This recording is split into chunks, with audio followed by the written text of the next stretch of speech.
आधिकारिक दिन था और अहमदाबाद के जगन्नाथ रथ यात्रा के लिए मंदिर में सभी तैयारियां चल रही थीं। भक्तों का उत्साह और मंदिर की साज सज्जा अद्वितीय थी। हाथियों को विशेष रूप से सजाया गया था और हर हाथी को एक समान सुंदर तरीके से सजाया गया था। उनके कपड़े, आभूषण और सजावट देखकर हर कोई हैरान था। हाथी के सेवक उन्हें अच्छे से तैयार कर रहे थे ताकि वे यात्रा में अपनी उपस्थिति से लोगों का ध्यान आकर्षित कर सकें। रथ यात्रा दोपहर के समय शुरू हुई।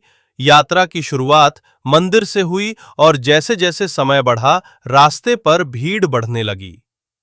रथ को कोई हाथी खींच नहीं रहा था, बल्कि ये रथ भक्तों की भीड़ द्वारा खींचा जा रहा था।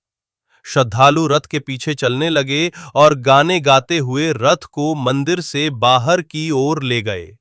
जैसे जैसे यात्रा बढ़ी, भीड़ और शोर भी बढ़ते गए।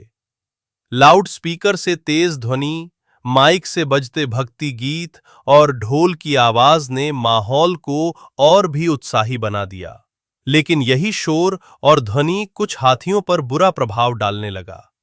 उनका दिल तेजी से धड़कने लगा और वे घबराने लगे। कुछ हाथी घबराहट के कारण उग्र हो गए। उन्होंने अचानक दिशा बदलनी शुरू की और लोग डर के मारे इधर-उधर भागने लगे। हाथियों की ये उग्रता ने यात्रा में अफरा तफरी मचा दी। वे अपनी शक्तियों का प्रदर्शन करते हुए रथ के पास से दौड़ने लगे और कुछ क्षति पहुंचाई। हाथी के सेवक समझ गए कि इनकी चिंता का कारण अत्यधिक शोर और भीड़ है।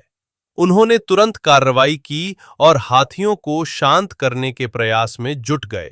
कुछ सेवक हाथियों के पास दौड़े और उन्हें शांत करने के लिए गहरे शब्दों में बातें की। उन्होंने धीरे धीरे उन्हें नियंत्रित करने की कोशिश की। सेवकों की कड़ी मेहनत के बाद हाथी धीरे धीरे शांत होने लगे।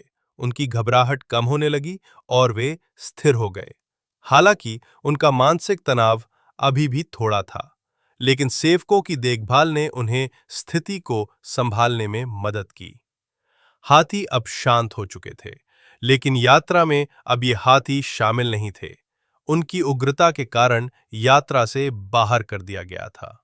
रथ यात्रा बिना इन 3 हाथियों के सामान्य रूप से चलती रही और अब भक्त पूरी धैर्य और शांति से रथ को खींच रहे थे। जब रथ यात्रा समाप्त हुई तो रथ वापस मंदिर की ओर बढ़ा। रथ को खींचने का कार्य पूरी तरह से भक्तों ने संभाला था। हाथी वापस मंदिर लौटे और उनके सेवक उनके साथ थे। हालांकि ये हाथी यात्रा में शामिल नहीं हुए, लेकिन उनकी देखभाल और मेहनत से यात्रा को शांति से खत्म किया गया। हमेशा याद रखें, हर प्राणी का अपना स्वभाव और संवेदनाएं होती हैं। शोर, भीड़ और तनाव के कारण हमारे आसपास के प्राणियों को दिक्कत हो सकती है। इसलिए हमें उनका ध्यान रखना चाहिए और उनके साथ सहानुभूति से पेश आना चाहिए। इस रथ यात्रा ने हमें यह सिखाया कि एक छोटे से बदलाव से हम उनके जीवन को आसान बना सकते हैं। हमें यह समझना चाहिए कि हम अकेले नहीं हैं। हमारी खुशियों में दूसरों की शांति भी शामिल है। जब हम सभी के लिए सोचते हैं, तभी असली उत्सव की भावना जन्म लेती है। सीख: किसी भी उत्सव या आयोजन में हमारे आसपास के प्राणियों का ख्याल रखना जरूरी है। शांति और प्रेम से ही हम एक सुरक्षित और सामूहिक वातावरण बना सकते हैं। ऐसी ही कहानियां पढ़ने के लिए हमें फॉलो और सब्सक्राइब करें।